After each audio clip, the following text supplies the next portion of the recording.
In today's video, I am going to show you how to recover your deleted videos on TikTok. Therefore, without wasting any of your time, let's jump to the video. If you have accidentally deleted some videos from your TikTok account and now you want to recover it, then what you have to do is to open TikTok application. Click on these three horizontal lines at the top right corner of your screens and then go to settings and privacy.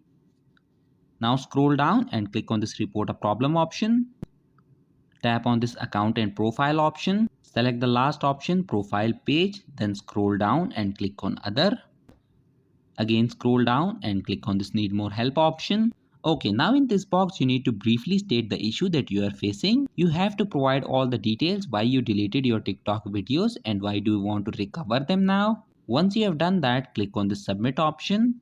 And after you click on submit, within the next 24 hours, your deleted videos on TikTok will be recovered. So that was it for this video and I'll see you guys in the next one. Peace out.